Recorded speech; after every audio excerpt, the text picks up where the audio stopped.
욥기 1장 2절에서 5절 말씀입니다. 그에게 아들 7과 딸 3이 태어나니라. 그의 소유물은 양이 7,000마리요 낙타가 3,000마리요 소가 500마리요 암나귀가 500마리이며 종도 많이 있었으니 이 사람은 동방 사람 중에 가장 훌륭한 자라. 그의 아들들이 자기 생일에 각각 자기의 집에서 잔치를 베풀고 그의 누이 3명도 청하여 함께 먹고 마시더라. 그들이 차례대로 잔치를 끝내면 욥이 그들을 불러다가 성결하게 하되 아침에 일어나서 그들의 명수대로 번제를 드렸으니 이는 욥이 말하기를 혹시 내 아들들이 죄를 범하여 마음으로 하나님을 욕되게 하였을까 하니라. 욥의 행위가 항상 이러하였더라. 아멘. 오늘 새벽에 하나님께서 이스라엘을 출애굽시키고 구원하실 때 이스라엘에게 기대하신 바가 무엇인지 이사야서에 보니까 나와 있더라고요. 나의 백성이라 그랬습니다. 나의 백성. 그래서 거짓말하지 아니하는 백성이라, 거짓말하지 않는 자들이라 그랬습니다. 하나님이 이것을 기대했다. 거짓말은 우리가 있었던 일만 거꾸로 말하는 것이 아니고요. 마음을 속이는 것, 하나님의 계명을 거역하는 것, 하나님의 약속 밖으로 나가는 것, 모든 진리에 반대되는 것이 거짓이죠. 왜 거짓말하지 아니하는 자 곧 나의 백성이라고 했냐? 성경에 뭐라고 뜨가요? 거짓의 아비는 마귀. 거짓말하는 자 너는 너희 아비가 마귀라 그랬죠. 그러니까요, 하나님의 백성은 기본적으로 진실해야 된다 하는 겁니다. 거짓말하지 말고. 그럼 진실이 무엇이냐? 진실은 사실에 대한 있는 그대로 말하는 것. 이거는 진실의 기본이고요. 진실의 가장 최상급은 진리입니다. 진리. 하나님의 말씀, 계명을 따라 사랑하는 것입니다. 오늘 그대로 곧 하나님의 백성이라 불릴만한 사람, 거짓말하지 아니하는 사람, 하나님이 나의 형상이구나 그렇게 인정하는 사람이 오늘 여기 욥기에 기록된 욥이라는 사람입니다. 자, 그런데 오늘 여러분, 저는 이 사람에 대해서 성경이 이 사람에 대하여 기록이 되어 있기 때문에 이 사람에 대하여 말하지만, 사람에 대하여 말한다는 것이 고작 사람의 인문의 뛰어남이나 또는 그 사람의 도덕성의 높음을 본받지 않은 정도가 아니라는 것을 꼭 아셔야 됩니다. 하나님이 사람을 만드시고 인간에게 마땅한 바를 갖추셨고 하나님의 형상으로 살 것을 기대하시는 것이 정당함으로 그 기대에 가장 부응하는 인물로서 욥을 말씀해 두신 겁니다. 그래서 우리가 잃어버린 하나님의 형상이 아니라 찾은 바 된 하나님의 형상으로 살기 위하여 하나님 우리에게 표본을 보여주신 것이기 때문에 그런 의미로 들어야지, 야, 욥처럼 착하게 살면 돼, 욥처럼 정직하면 살면 돼, 이 정도에서 그치지 않아야 합니다. 오늘 2절에서 5절은요, 설교 제목에서 보시면 1절의 이유요 8절의 근거라고 그랬습니다. 자, 1절에 우스당의 욥이라 불릴 사람이 있었는데 그 사람은 온전하고 정직하여 하나님을 경외하며 악에서 떠난 자더라 그랬습니다. 하나님을 경외하고 악에서 떠난 자가 뭔데? 설명해 주는 말이 2절에서 5절이죠. 또 8절에 보면 하나님이 사탄하고 이제 내기를 시작하는데 먼저 소위 시비를 겁니다. 시비란 말이 이 싸움을 일으킬 만한 건수를 만드는 것을 시비라고 우리가 보통 쓰잖아요. 한자로 하면 옳을 시 아닐비입니다. 옳고 그름을 말하는 겁니다. 하나님이 사탄에게 옳고 그름에 대하여 한판 해보자는 겁니다. 근데 누구를 두고요? 욥을 두고. 그때 하나님 뭐라 그러냐면 내 종 욥을 주의하여 보았느냐, 그와 같이 온전하고 정직하여 하나님을 경외하며 악에서 떠난 자는 세상에 없느니라.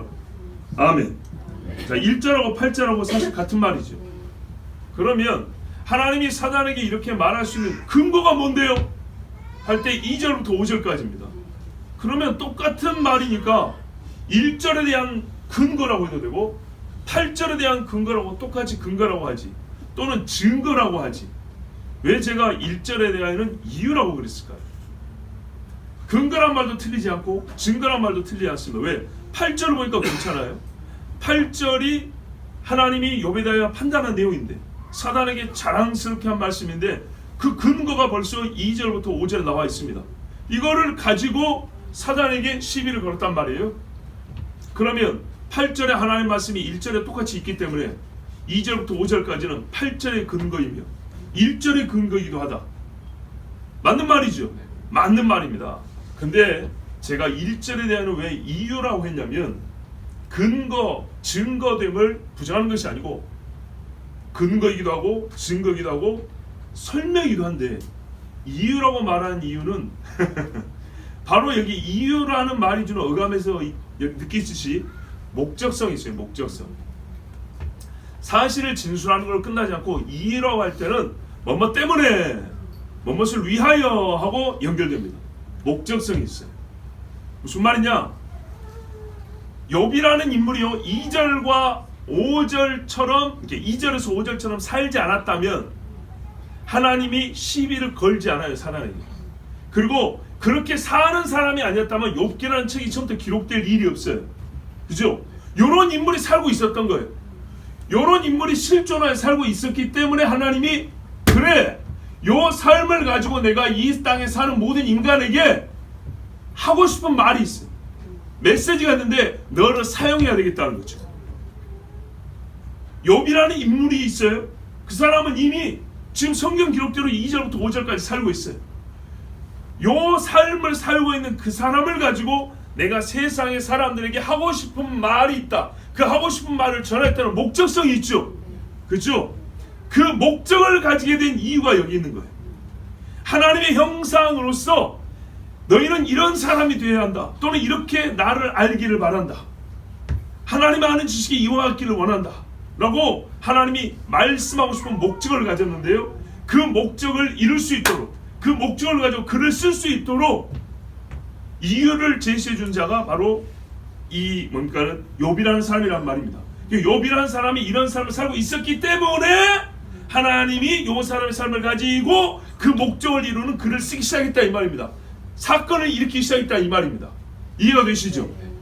그래서 모든 글은요 대개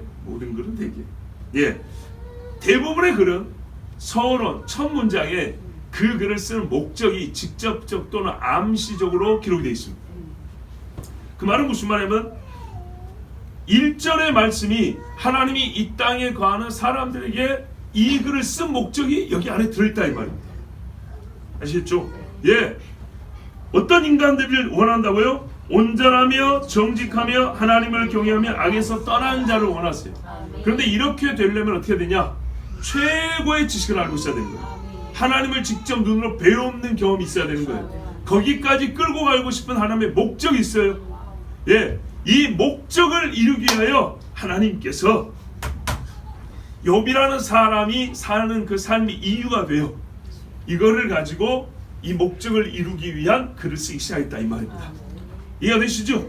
그래서 그 목적성에 이렇게 느낌을 좀 주려고 욥이라는 삶이 하나님의 말씀을 일으키는 그런 목적을 불러일으키는 그런 이유가 되었다고.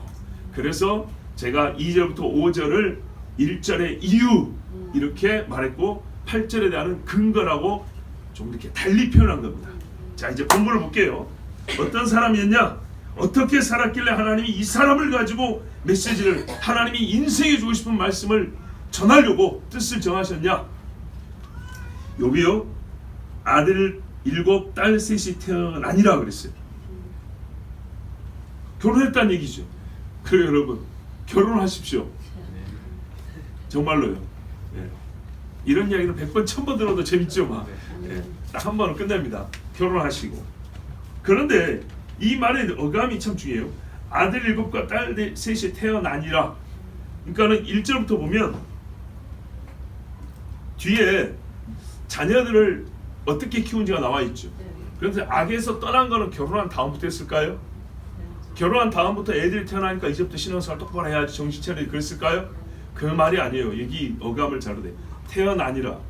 인물됨은 전체적으로 1절에서 설명을 다 해놨어요. 총각 때부터. 어릴 때부터 그 말이에요.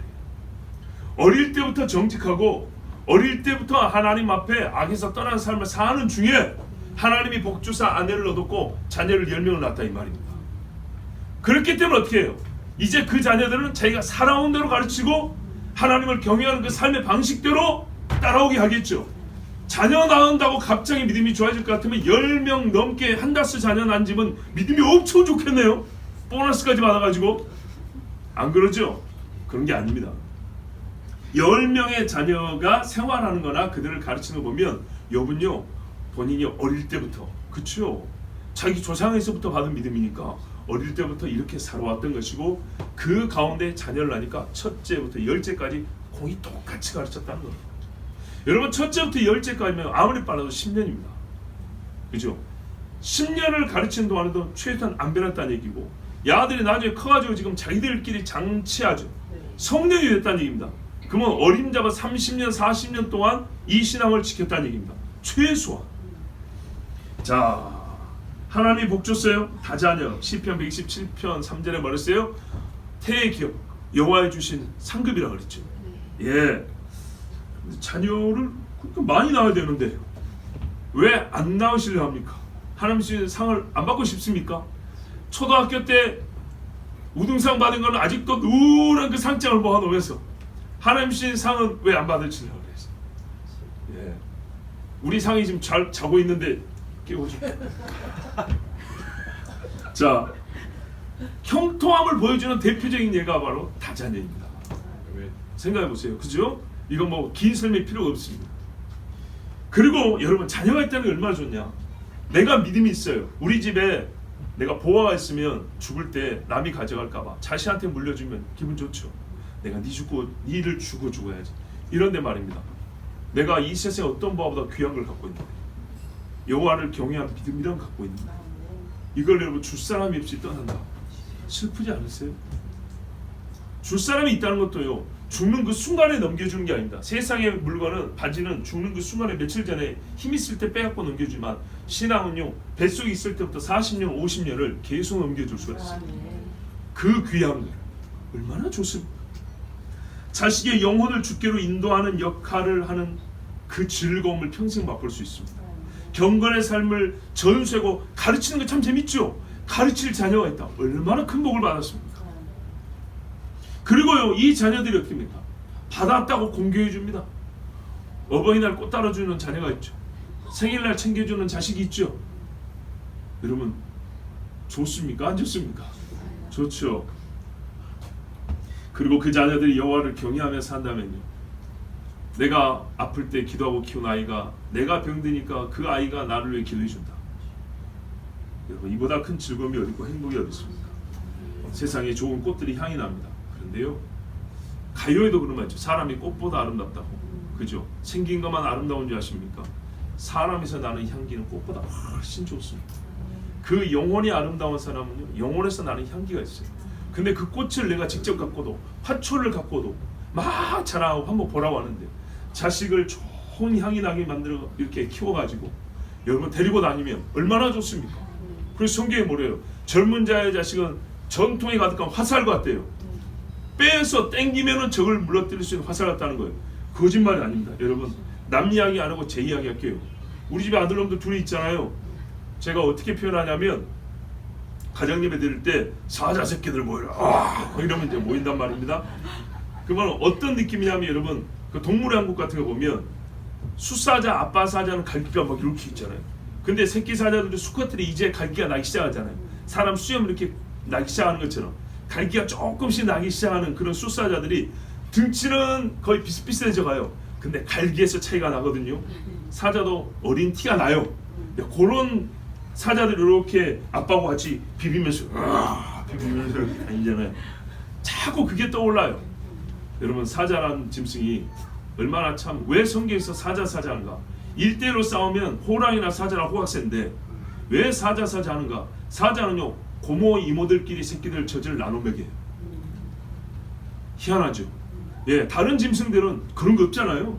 완전 내 새끼밖에 없잖아요. 사자는 어떻게 하면 고모들끼리, 이모들끼리 새끼들을 같이 키운다고. 그래서 사람으로 말하면 사촌, 육촌들끼리 같이 큰다고, 어울리면서. 희한한 짐승이에요. 그래서 사자를 왕이라고 부르는 이유가 있어요. 싸움을 제일 잘 사나 이 무리를 이끌기 때문이죠. 그리고 보시면 알지만 무리를 지키려고 싸워서 죽기도 해요. 참 꼭 사람 왕이 하는 것 같이 해요. 그래서 이 맹수의 왕이다, 야수의 왕이다 이런 말을 하는 것 같은데, 하여튼 그래서 가끔 그 사자 무리를 보는데 그 사자들도 커가니까 막 좋아하라고요. 아버지 사자가 늙어가지고 하이에나 같은데 둘러싸 죽으려니까 그 아빠 소리를 알고 젊은 아들 사자가 저기서 달려와가지고 하이에나를 몰았고 자기 아버지 늙은 곧 죽을 아버지 사자를 구해주는 거예요. 그러니까 고마우니까 지들끼리 또 술이 비비고 막 하는데 짐승도요. 얼마나 보여준. 여러분 이게 자식이에요, 자식. 성경에 보세요. 젊은 자의 자식은 전통에 가던 화살과 같다 그랬죠. 원수와 성문에서 싸울 때 부끄러움을 당하지 아니하리라. 근데 하나님 말씀도 그렇고 짐승의 세계에도 곧 위기에 처한 늙은 아버지를 젊은 사자가 와가지고 구해주면서 아빠 하면서 이렇게 그 앞에는 아무리 힘이 세고 강한 사자라도 아들이니까 이렇게 사랑받으라고 얼굴을 이렇게 비비면서 얼마나 보기가 좋던지요. 여러분 자녀를 낳고 자녀를 기르고 그 기른 자녀에게 공경을 받고 존경을 받는 것은 하나님 주신 복 중의 복입니다. 예, 그렇게 인정하시고 꼭 받으시기 바랍니다. 자, 뿐만 아니라 이제 소유물이 많은데 양이 7,000마리요, 낙타가 3,000마리요, 소가 500결인 500쌍이란 말이에요. 1,000마리. 암나귀가 500마리. 야, 재물이 엄청 많았어요. 고대는 지금처럼 사업이나 산업의 종류가 다양하지 않습니다. 대개 농사나 목축이나 둘 중에 하나죠. 대개 그렇습니다. 그렇다고 본다면 여러분 이렇게 짐승이 많다는 말은 엄청난 부자란 얘기죠. 어마어마한 부자란 얘기입니다. 그 다음에요. 이 짐승들을 혼자 다 기르고 먹일 수가 없기 때문에 집안에 종들이 많았습니다. 그런다고 해서 노예라고 생각하면 안 됩니다. 종들은 여러분 내가 일을 부리지만요. 집에서 부리는 사람들로서 일꾼입니다. 싹쓸 줍니다. 노예는 싹이라는 게 없어요.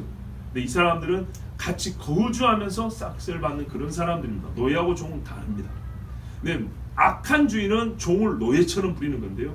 그렇지 않고 종을 종대로 존중해주는 사람들은요. 그 종들이 안 당하려고 그럽니다. 그 집에서 종사라는 걸 기뻐하고요. 그리고 오히려 주인이 공부도 시켜주고 주인이 높으면서 종도 덩달아 높아지는 경우들도 있습니다. 자, 이 부유함 그가 복받았다는 뜻이고요. 그리고 많은 사람을 먹이는 능력이 있었습니다. 그리고 그 사람을 다스리는 사람이 있습니다. 아브라함이 집에서 길리온 자 380명으로 내 왕을 쫓아 싸워 이겼다 했습니다.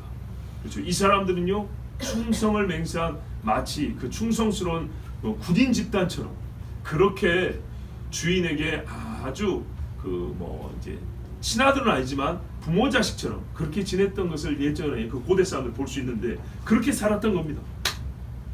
그래서 욥이 동방에서 가장 위대한 자라 이렇게 말했습니다. 옛날에부터 지혜는 동방 사람들이었습니다. 고대 지혜에 관계된 책들은 거의 동방에서 나옵니다.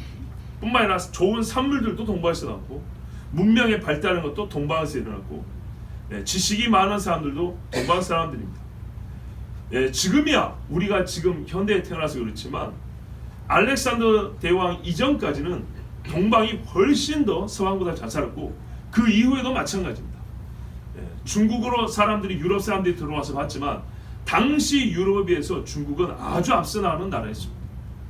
자, 그러므로 동방에서 제일 훌륭한 사람, 제일 위대하다는 말은 어떤 의미냐? 세상에서 제일 위대하다 이런 말은 똑같은 겁니다. 동방에서 제일 지혜롭다 하면 세상에서 제일 지혜롭다는 말하고 같은 말이고 동방에서 제일 훌륭하다, 인품이 뛰어나다 하면 세상에서 제일이라도 과언이 아닌 겁니다. 그리고 인류가 어디서 흩어져 나왔습니까? 동방이라 불리는 그곳에서 흩어져 나왔기 때문에 모든 지혜와 지식은 여기서부터 나온 겁니다. 자, 이런 사람인데 세상에요 마음이 오로지 여호와 경외에 사로잡혀 있었다 했습니다. 정말 일반적이지 않은 믿음이죠. 지식은 교만하게 한다고 그랬고 많은 재물도 교만하게 하는데 교만한 마음이 없는 부자, 겸손한 지혜자, 야 대단한 사람입니다. 그 집에 이제 어떤 일이 있었냐? 이건 소유고요. 대표적인 사건이 있습니다. 아들들이 생일을 맞이하면 각각 자기 집에서 생일잔치를 합니다. 그리고 누이들도 불렀습니다. 따로 살았다는 얘기는 벌써 분가했다는 얘기죠. 나이가 들었다는 얘기입니다. 그래서 청에서 같이 잔치하고 먹고 마시는데 아들 형제와 딸 자매 오누이 간에 차별이 없죠. 같이 즐거워할 줄 알죠. 그리고 여러분 그거 아시지만은 형제 간에 같이 있을수록 추악하고 은밀한 죄를 범하기는 어렵습니다. 그죠? 아버지한테 이러면요. 그리고 10명 중에 믿음이 좋은 애들이 있으면 꼭 그러지 마 그럴 거 아닙니까? 그렇죠? 눈치 보이겠죠? 아싸리 모르는 사람들하고, 그렇죠 여러분? 모르면 모를수록 부담 없는 거죠. 딱 한 번 만나고 끝나면 부담 없는 거죠. 그래서 요상한 관광들도 많이 나왔잖아요. 그런데 평생을 같이 살고 앞으로 같이 살고 한 아버지 밑에서 자라고 한 신앙교육을 받은 사람들이 같이 모여서 잔치를 한다. 경건하지 않으면요 굉장히 부담스러운 겁니다. 웬만하면 따로 하고 싶은 거죠. 놀 때는. 그런데 놀 때 같이 놀 수 있다는 얘기는요, 경건한 집 사람들끼리 같이 놀 수 있다는 얘기는요, 경건하게 놀았다 그 말입니다. 여러분, 집에서 잔치를 하는 것 다는 아니지만 보통의 경우 외딴 곳, 은밀한 곳에서 잔치를 하는 것보다 타락의 가능성이 적습니다. 이 집에 일가 친척은 안 왔겠습니까? 조카들은 안 왔겠습니까? 종들은 없었겠습니까? 형제들만 놀았을까요? 고모 삼촌은 안 왔을까요? 자, 그래서 우리가 기쁨을 누리고 희락을 누리는 건 참 좋은데요, 어디서 누구와 누리느냐, 그것을 보면 그 사람의 영성도 볼 수 있고요, 어떻게 삶을 살아가는지도 알 수 있습니다. 여기서 우리 한 가지, 우리 사자들이 일어나야 되는데 보십시오. 여기 젊은이들 잘 보세요. 욥의 자녀들은 지금 젊은이들입니다. 젊은이들에게 주시는 전도서의 말씀이 있어요. 뭐라 그러냐면, 청년이여 내 어린 때를 즐거워하며 내 청년의 날을 마음에 기뻐하여 마음에 원하는 길과 내 눈이 보는 대로 쫓아 행하라. 자, 그 다음에 뭐가 있는지 아시죠? 그러나 하나님이 이 모든 일로 인하여 너를 심판하실 줄 알라 그랬습니다. 근데 여러분, 항상 모든 말씀을 이렇게 너무 쉽게 넘어가면 안 돼요. 풀어준 듯 하면서 확 잡아버리네 그냥, 이렇게 보시면 안 되고요. 앞에 거는 앞에 거대로 그대로 받으면 돼요. 여러분, 젊은이들이요 이렇게 한번 생각해 보세요. 항상 고민이 많은 청년이에요. 깊은 사색이 있어요. 어두워. 20살짜리가 맨날 인생이 왜 그러냐 이러고 다니고 있는 거예요. 그런 남자한테 딸이 있으면 시집 보내겠어요? 마음대로 놀고 다니고 낮이 밤이고 밤이 낮인 그런 아한테도 시집 보내기 싫죠. 저도 그래요. 그렇지만 젊은이가 한 40, 50, 60 먹은 사람처럼 이러고 다닌다? 더 싫습니다. 노인처럼 느리게 걷고 어눌한 말, 움직이 없는 그 하루하루를 보낸다. 답답해 죽을지. 여러분, 청년의 때는요 정욕을 피하기는 어렵지만요, 잘 들으세요, 즐거워하는 인생의 때입니다. 청년의 때는 그런데, 청년의 때는 원숙함을 바라지 않아요. 어느 정도의 미숙함이 있고요, 어느 정도의 숙성이 있어요. 이게 어느 정도면 돼요. 그리고 청년의 때는요 진짜 뛰는 인생의 때예요. 뛰는, 예? 애가 방방 뛰는 맛이 있어야 되는 거예요. 통통하는 맛이 있어야 돼. 이게 청년이에요. 청년. 청년이 기아 1단 놓고 느리 가는 것처럼 아니죠. 시속 100km 달릴 줄도 알아야 되고 소리도 지를 줄 알아야 되고 얼굴이 붉은 것처럼 혈기왕성하다 그러죠. 예, 뭐 잘하는 건 아니지만 혹 사고를 치더라도 예, 그렇게 좀 이 젊음의 활기를 가지고 살아가야 되는 겁니다. 잔치하는 거 안 막아요. 아시겠어요? 청년 여러분, 성경에서 말입니다. 잔치하는 거 안 막는다니까요. 서로 즐거워하는 거, 웃고 떠드는 거 안 막는다니까요. 자, 우리 여기 계시면 생각해 보세요. 옛날에 성탄절에 소위 올라이트 한다고 다 해봤죠? 다 해봤죠? 근데 요즘 애들은 그런 것도 안 해. 맨날 이것만 하고 있어요. 이게 사람입니까? 뭡니까? 여러분, 옛날 청년들이요 바로 그렇게 교회에서 놀았어요. 하나님이 노는 건 뭐라 안 해요. 뛰는 건 뭐라 안 해요. 예? 즐거워하고 웃으면서요 옆에서 어른들이 야 목소리 크다 할 정도로 좀 시끌벅죠. 이게 청년인 거예요 원래. 그래서 저는 그래요. 청년들에게 어디 가냐? 보세요. 얌전할 줄 알고 죄만 짓지 말아라. 죄만 짓지 말고 죄 안에 있으면 이쪽 끝도 저쪽 끝도 한번 해봐. 즐거워해봐. 예. 이해가 되시죠? 저도 꼭 비슷하게 청년 때를 살려고 애를 써봤거든요. 재밌지 않습니까? 하나님이 인생을 즐겁게 우리 주시다 했어요. 예? 기도하면서 영적인 감흥이 있잖아요. 그럼 밖에 나서 와 주님 이러고 외치고, 이게 젊은이에요. 젊은이. 예? 젊음의 때를 즐거워하세요. 얼마나 감사해요. 걷지 못했던 내가 지금 걸을 수 있는데 걸음을 즐거워할 줄 알아야지. 예? 한 걸음 갖다 자빠지고 한 걸음 갖다 지금 2km 3km를 뛰어도 쌩쌩한 다리를 갖고 있는 인생의 때인데, 나이 중에는 지팡이를 2개 짚어도 못 걸을 때인데, 이 달릴 수 있는 걸 즐거워하면서 뛰면서 하나님을 즐거워할 수도 있어야지. 손에 힘 있을 때 던지고 잡고 땡기고 밀고 하면서 주여 하면서 기뻐할 줄도 알아야지. 예? 어른들마다 돌을 씹어도 이가 부러지지 사실 부러져요. 그래도 씹으면서 와 잘 그냥 씹어서 하나님 감사합니다. 예, 젊을 때 잘 먹겠습니다. 많이 주세요 주님. 뭐 이런 것도 좀 있어야지. 젊을 때는 그러는 거예요. 근데 그러다 보면 자칫 죄를 지을 수 있죠. 어른들이 할 건 그거예요. 넘어가지 마라. 이 안에서만 하면 된다. 이렇게 가르쳐주면요, 그 즐거워하는 게 하나님을 즐거워하는 걸 배워요. 즐거워하는 거. 하나님을 두려워한다. 제가 늘 말씀드리죠. 하나님을 두려워하는 것과 사랑하는 것, 예? 하나님 앞에 엎드리는 거고, 난 하나님이 좋아, 하나님 너무 좋아, 이게요 두 개 다 강해야 된다. 균형을 이루어야 된단 말입니다. 자, 그래서 욥이 경건하고 악에서 떠나냐니까, 이 새끼들을 네가 술 취하려고 하지마! 이래 안 했다 이 말이에요. 생일 때마다 모이라고 했어. 아버지도 불렀겠죠. 아니다, 너희끼리 놀아라. 이렇게 이제 자기를 안 갔던 겁니다. 자, 근데 그 다음이죠. 그러나 하나님이 이 모든 일을 위하여 너를 심판하실 줄 알라 그랬죠. 이제 어른들이 할 부분이 이 부분이에요.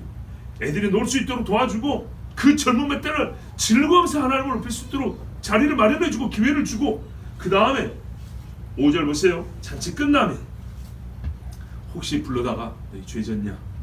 듣고 보니까 어젯밤에 조금 심한 일이 있었다던데 우리 하나님 앞에 회개하며 기도하자. 이러면 아이들이 잘 큽니다. 자, 뭐라 했어요?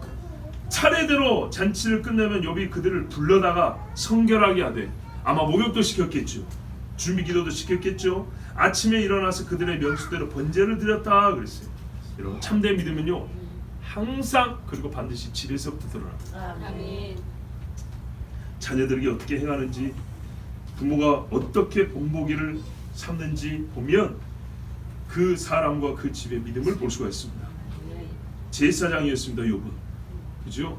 온 민족의 제사장 아론은요, 이 사람들을 살피는 눈을 가지고 있었고, 그들의 영혼을 위하여 수고했듯이 각 집의 제사장인 가장은 혹여나 우리 집안에 이 지붕 아래에 있는 자가 누룩이 될까, 패역한 족속이 될까 경계하는 것입니다. 그렇죠. 나는 나이가 들어서 너희처럼 놀 때는 지났다. 대신에 너희를 즐겁게 하고 너희가 죄 지을까 혹 감독하여 너희 영혼을 위하여 구하는 자리에 있다 하고 욥은 그 일을 한 겁니다. 성결한 것, 여러분 더 기쁘죠? 기뻐하는 모습을 보면 부모가 기쁘고요, 거룩하고 성결하게 사는 모습을 보면 부모는 또 마음에 감동이 됩니다. 자, 육체의 즐거움을 마친 후에는 자신을 돌아보는 것이 지혜입니다. 그리고 그게 신앙입니다. 아버지는요, 자녀를 권면해서 즐거워해라 할 뿐만 아니라, 젊은이는 때로 한 번은 시간을 정해서 진지하게 내 삶을 돌아보는 시간도 가져야 하고, 하나님 앞에 무릎 꿇는 정한 때가 있어야 한다. 요걸 가르치고 모범을 보여야 합니다. 그래요 여러분, 청년의 때 그냥 즐거워한다고 생각 없이 놀아버리면 나이 들면 어떻게 되냐? 어른들 오해하지 마세요. 진짜 시끄러운 인생입니다. 예. 들을 것도 없고 배울 것도 없는데 시끄러운 노인이 되어버립니다. 젊을 때 즐거워하면서도 한 번쯤 브레이크 딱 잡고 사색할 수 있는 시간, 반성하는 기회에 자기를 돌아보는 시간을 반드시 가져야 됩니다. 진실한 회고의 시간이 필요합니다. 여러분, 왜냐하면 쾌락이요 물 흐르듯이 가거든요. 보통 그 속삭임 속에 정신을 잃는 사람도 있어요. 그렇죠. 옛날에 여러분 헬라 신화이긴 하지만 사이렌이라고 하잖아요. 왜 사이렌 이게 그 사람들을 미혹하는 신 이름이에요. 예, 배를 타고 항해를 하는데 어느 해협사에 가면요, 뭐 소리가 나요. 그러면 그 소리에 아무래도 피곤해 지친 그 선원들이 말입니다. 그 소리에 미혹이 돼요. 이게 이제 사이렌입니다. 그것처럼 우리가 부드러운 속삭임에 정신을 잃을 수가 있어요. 또요, 놀다 보면 사람이 경건한 사람도 이게 일탈할 수가 있죠. 더러운 것이 양심에 섞여 들어올 수 있습니다. 썩은 고기가 홍수에 이렇게 떠밀려 내려가듯이 거기 고기는 먹을 거 하나도 없죠. 그런 것처럼요, 우리 생각의 바다에 폐역한 죄덩어리 하나씩 둥실둥실 떠다닙니다. 그거를 걷어내는 작업을 해야 된다는 얘기죠. 욥의 집에는 제단이 있었던 것이 분명합니다. 왜요? 집으로 불러 모아가지고 하나님 앞에 번제를 드렸다는 거죠. 거룩한 사람들은 자기 집이나 집에 가까운 곳에 하나님 앞에 제단을 쌓았습니다. 아브라함도 그랬고 야곱도 그랬습니다. 그래서 그 위 조상들에게 배운 것처럼 하나님께 제단을 쌓고 제사하며 믿음을 지켰습니다. 아침에 일찍이 모이라고 그랬습니다. 아브라함도 이삭을 바칠 때 아침에 일찍 갔죠. 믿음의 사람들은 이 공통점이 있어요. 한번 보면 자녀들의 명수대로 제사를 했다였습니다. 그게 무슨 말인가요? 각 자녀는 자기를 대신하는 짐승을 보게 됩니다. 그냥 포괄해서 12명, 10명, 자 퉁치자, 소 한 마리 큰 거 잡아, 이렇게 하면 어떻게 해요? 각각의 직접성이 없잖아요. 그러면요, 그 재물이 나를 대신하여 주겠다는 이 연결성도 약하게 되어 있습니다. 무의식적인 거리감이 생긴다고요. 그러나 큰아들 이름 부른 다음에 너를 위한 재물이다, 막내딸 너를 위한 재물이다 했을 때는요, 아, 저 재물이 나를 위해 죽었구나, 이렇게 인지를 하고 자기 삶을, 여러분 짐승이 하나 죽어도 여러분 얼마나 마음 우리가 좀 미안합니까, 그렇죠? 그래서 자기를 조심하게 되고요. 그리고 이 번제라는 것은 아담 때부터 있었던 것인데 기본적으로 뭡니까? 장차 와서 우리의 죄를 대속할 하나님의 아들 메시아를 예표하는 것이기 때문에 이 집안의 신앙도 이렇게 지켜나가는 것입니다. 각 사람은 각자의 대속 제물이 필요하다는 귀한 신앙의 교훈을 받고 이렇게 제물을 드렸습니다. 그런데 왜 이렇게 제물을 드렸냐? 여기에 여호와 경외함과 악에서 떠남이라는 그 실체가 들어있는데, 보세요. 이는 욥이 말하기를 혹시 내 아들들이 죄를 범하여 마음으로 하나님을 욕되게 하였을까 함이라. 자, 자녀들이 행위로서 주를 거역했습니까? 막 돼지머리 갖다 놓고 일단 10,000원짜리 꼽아놓고 저라고 이런 일 안 했죠. 이런 일 안 했어요. 자, 욥이 보세요. 생각의 죄도 죄라고 얘기했어요. 여러분 대단하지 않습니까? 우리가 율법에서는 행위를 하면 죄라고 그랬어요. 근데 예수님이 뭐라고 했어요? 사람이 마음으로 음욕을 품면 간음이라고 그랬고, 의를 가지면 살인이라고 그랬다. 속에 있는 걸 죄라고 하는데 욥은 이미 속을 우리의 죄의 온상이라고 생각했고 속 생각마저도 하나님 앞에 죽어야 할 죄라고 알고 있었어요. 얼마나 대단한 신앙인가 한번 봐보십시오. 그래서 보이는 죄가 없더라도 보이지 않는 곳에서 죄를 지었다면 그것을 우리가 알 수가 없잖아요. 그래서 혹여나 하고 그마저라도 우리는 하나님 앞에 철저히 죄 씻음을 받아야 한다고 이렇게 번제물을 드렸던 겁니다. 예, 욥은요 자식들을 믿었어요. 그리고 그 자식들도 욥을 실망시키지 않았어요. 무슨 말이냐? 종들로부터 보고가 들어왔는데 어젯밤에 큰아들이 무슨 짓을 했고 막내딸이 무슨 짓을 했고 이런 말 안 들어온다는 얘기예요. 예. 만약에 그랬으면 욥이 계속 하라 했겠습니까? 안 했겠죠. 그리고 본인이 가서 같이 있었겠죠. 근데 그러지 않았어요. 늘 자식들은요 정도를 걸었어요. 선을 넘지 않았어요. 그럼에도 불구하고 조심하여 죄 없는 즐거움을 누릴 줄 아는 자녀들임에도 불구하고 부주하여 속으로라도 죄를 범할 수 있기 때문에 번제를 드렸고, 속으로라도 죄를 짓는 것은 하나님 앞에 분명한 죄라는 그런 믿음을 갖고 있었습니다. 여러분 구원받는 믿음뿐만 아니라 무엇이 죄에 대한 믿음도 우리가 분명히 갖고 있어야 합니다. 잠언에 보면 30장 9절에 내가 배불러서 여호와가 누구냐 이렇게 말한 자가 있다 그랬어요. 배만 불렀는데 술이 들어가면 그렇게 말할 수 있지 않을까요?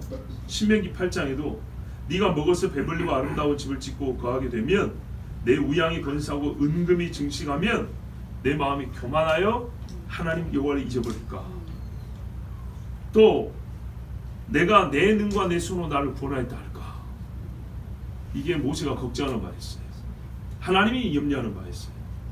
가나안에 들어가서 잘 살 때만 아니라 광야에서 내가 너를 구원한 것도 잊어버리고, 교만하면 생각할 걸 잊어버리고요, 자기가 한 것이 아닌데 자기 거라고 하고요, 내가 했다 하고요, 이래서 하나님을 잊어버릴까, 하나님이 없다 하고 내 손이 나를 구원했다 할까. 이게 신명기 8장 말씀입니다. 그래서 이 고대 하나님이 이 백성들 주신 말씀과 같은 믿음을 욥은 갖고 있었기 때문에 내 자녀들이 행여 속으로라도 죄를 졌을까요? 하나님 앞에 번점을 들었어요. 여러분, 우리 중에 가장 선한 자라도 심중에 악을 품고 산다는 것을 부인하지 못합니다. 전도서에 그렇잖아요. 너도 아느니라 너도 가끔은 남을 저주한 적이 있다는 것을. 저주하지 않고 사는 사람은 아무도 없어요. 그렇다면 어떻게 해요? 우리는 항상 죄에서 떠나고자 해야 되고요, 매일매일 죄를 씻고자 해야 합니다. 아멘. 이게 성도의 마땅한 마음입니다. 아멘. 욥은 하나님에 대한 믿음이 없어서가, 믿음이 있기 때문에 자녀들을 아침 일찍 불렀어요. 그리고 그 각자를 위해 번제물을 드렸어요. 어떤 분들은 그래요. 믿음이 없어가지고, 고대 사람들 믿음이 없어가지고 재물 드려가지고 막 오마조마하면 살고 이렇다고. 그게 아니에요. 여러분, 우리 반대편 한번 생각해보죠. 믿음이 없다면 어떻게 했을까요? 대개 믿음 없는 사람은요, 잔치에 흥청망청 퍼마십니다. 그 뒷날 정오가 될 때까지 정신 못 차립니다. 아침에 늦게 일어나거나 점심 겸 저녁 겸 대충 일어나서 해장국 먹는다고 꺽꺽하고 이러고 있습니다. 그리고 어떻게 해요? 어제의 즐거움을 거친 말로 풀어댑니다. 믿음 없는 사람들은 그래요. 거기다가요, 육체를 즐겁게 했던 일을 자랑처럼 말하면서 그 뒷날 하루를 다 버려버려요. 예. 오늘은 노원이라고, 그 다음 날은 놀았던 거 다시 막 자랑하고 떠벌리고 그거 막 다시 되씹느라고 또 하루가 그냥 가버려요. 아니면 그것에 취해가지고 몸도 못 가누고 하루 그냥 망쳐버려요. 그래요, 안 그래요? 안 그럽니까? 슈퍼마시는 그 뒤에 학교 와가지고 계속 퍼즐을 잡고 있고 술 냄새 푹푹 나고, 직장생활에서도 아프지도 않은데 괜히 뭐 큰 병 있는 것처럼 오늘 몸이 안 좋대야 되겠습니까? 어젯밤에 뭐 했는데요? 믿음 없는 사람은 그 뒷날을 그렇게 보내요. 자, 여러분, 어떤 집이 잔치하고 그 뒷날 아침 일찍 모여서 하나님 앞에 예배하자, 회개하자, 번제하자, 그런 집이 어디 있어요? 이게 믿음이 없어서 하는 겁니까? 오늘 벼락 맞아 죽을 것 같아서?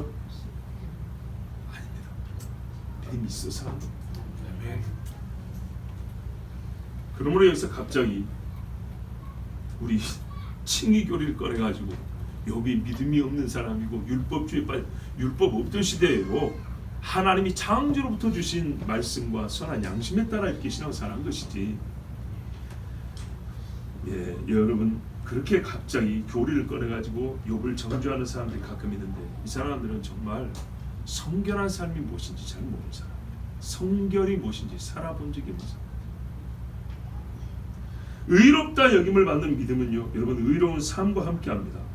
여러분, 의로운 내적 확신에만 있는 게 아니에요. 잘 보세요. 우리가 믿음, 내적 확신이죠. 확신에만 하나님은 의라는 이름을 붙여주지 않아요. 의롭다 여김을 받는 삶이 있어요. 육체는 삶을 삽니다. 내적 확신을 가지고는 이 육체는 살아간다고요. 숨을 쉬고 밥을 먹고 오늘도 말을 합니다. 이 삶을 살아가는 육체에 대해 하나님이 붙여준 게 뭐냐면 의로운 삶이라는 이름입니다. 사람이 갖고 있는 내적 확신에 대하여 주시는 의가 있고요, 그리고 사람의 행위에 대해 하나님이 판단할 때 무엇을 이름하여 부를까요? 그러면 그 속에는 내적 확신과 동등하고 동질의 행위를 갖고 사는데, 그 동질과 동급의 행위에 대해서는 뭐라고 이름을 붙일까요? 착하다로 끝내버릴까요? 아니죠. 의롭다고 하는 거예요. 그래서 네가 마음으로 예수 믿고 의로웠어? 그럼 바리새인의 의보다는 나아야지. 바리새인의 행위보다는 나아야지. 그래서 말했어요. 선한 사마리아, 너도 이와 같이 하라 그랬잖아요. 내 이웃을 내 몸같이 사랑하라 그랬죠. 그걸 하라 그랬다고요. 이 사람이 하나님 앞에 의로운 자라는 겁니다. 욥의 행위가 항상 이러하였다. 모든 일에 죄를 짓지 아니하려 애를 쓰는 사람이었습니다. 여러분, 폐쇄적인 신앙이 아닙니다. 하나님이 주신 육체의 나를 즐거워할 줄 알면서도 여호와를 두려움을 잊지 아니하고 두 가지를 매우 조화롭게 균형 있게 살아낼 줄 아는 사람이었습니다. 하나님이 주신 육체의 때를 즐거워하는 걸 허락하면서도 인간이 가진 약함을 알고 있는 아버지였습니다. 내 새끼들이니까 별일 없겠지. 아니요. 그 누구도 예외가 없다는 것을 인정하는 사람이었습니다. 그래서 사랑하는 자녀들이 죄를 범하지 않게 가르치고 죄의 사함을 구하는 모범을 보여줬습니다. 우리가 최상의 행위에도 죄가 스며들어 있고 부지간해도 죄를 짓고 더러운 옷을 입을 수 있다는 것을 아이들에게 가르쳐 주었습니다. 이게 번제만 가르치는 게 아니고 번제를 왜 드리냐는 거죠. 죄 때문이라는 거예요. 즐거워할 때 즐거워하더라도 하나님이 허락하신 일을 하는 중에도 우리는 죄를 범할 수 있다. 여호나답이 그래서 포도나무에서 딴 것을 먹지 말고 성읍에 들어가 살지 말고 그 이유가 뭡니까? 일상에서 절제하지 아니하고 하나님 앞에 경건에 힘쓰지 아니하면 특별한 어떤 한 가지 사건, 두 가지 기적 이거 갖고는 하나님 앞에 경건한 삶을 이어갈 수 없다는 겁니다. 자주 죄를 짓는 사람은요, 그래서 자주 회개해야 되고요. 발은 항상 더러워지기 때문에 발을 자주 씻어야 된다고 주님이 말씀했습니다. 여호와 하나님을 경외하는 여러분, 시간을 지체하지 말고 회개하시기 바랍니다. 아멘. 속죄를 힘쓰는 자가 되십시오. 아멘. 이 사람이 죄를 떠난 자입니다. 죄를 짓지 않으려고 애쓰는 것뿐만 아니라 죄를 지었다면 바로바로 하나님 앞에 회개하는 것. 이게 너무 기계적인 습관이 되어서는 안 되겠습니다. 진실함은 전제되어 있습니다. 아멘. 실로 욥은 경배 제사를 드릴 줄 아는 사람이었고 속죄의 제물을 하나님께 드리는 건전하고 고든 신앙이었습니다. 그래서 그는 하나님이 주신 복을 만끽하면서 또한 하나님 앞에 받은 거룩한 복이기 때문에 나 자신을 성결하게 주님께 드리기를 힘쓰는 사람이었습니다. 아멘. 그래서 하나님이 사단에게 시비를 걸었습니다. 나는 욥을 그렇게 판단하는데 너는 어떻게 판단하냐 했더니 사단은 같은 걸 보고도 다르게 판단했습니다. 그러면 이미 게임이 끝난 거죠. 그죠? 하나님이 이기신 거죠. 그런데 바로 이제 발단입니다. 여기서부터 하나님 우리에게 더 깊은 하나님을 아는 지식을 전해주시기로 작정하셨고 그 일을 시작하셨습니다. 아멘. 우리 계속 들어가면서 하나님이 주시는 말씀을 듣는데 오늘은 하나님이 정말로 이 성경을 기록할 이유로 삼았던 사람, 정말 악에서 떠나고 여호와를 경외하는 자가 어떻게 살았는지, 하나님이 우리에게 기대하는 바 하나님의 형상은 어떤 삶을 사는지 들었습니다. 아멘. 특별히 욥처럼 어릴 때부터 예수 믿는 분들, 그리고 가장이 되어 아버지의 자리에 계신 분들은 잘 새겨들으시고 욥의 짓고 갖기를 바랍니다. 아멘. 기도하겠습니다. 아버지 하나님 감사합니다. 오늘도 주께서 사랑하는 자녀들 하나님께서 예배당으로 불러주시고 또한 여호와를 경외하게 해주셔서 감사합니다. 주님, 욥이라는 사람은 하나님이 사단에게 시비를 걸어볼 만한 믿음의 사람이었습니다. 그는 성결하고 성별하였으며 항상 죄에서 떠났으며 하나님을 경외하는 자였습니다. 아버지 하나님 감사합니다.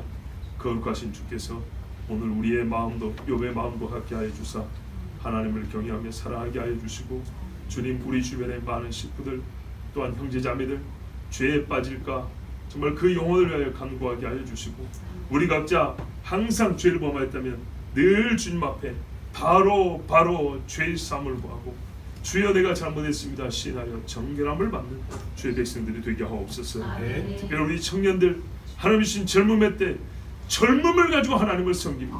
아멘. 유아기에 유아됨을 가지고 하나님을 섬기는 이가 있고, 노인 때는 그 노년의 모습을 하나님을 섬기고, 젊을 때 이 젊음으로 하나님을 섬김을 마음껏 표현하게 하여 주시고, 다만 죄를 범하지 않게 하옵소서. 우리 주 예수 그리스도의 이름으로 기도하옵나이다. 아멘.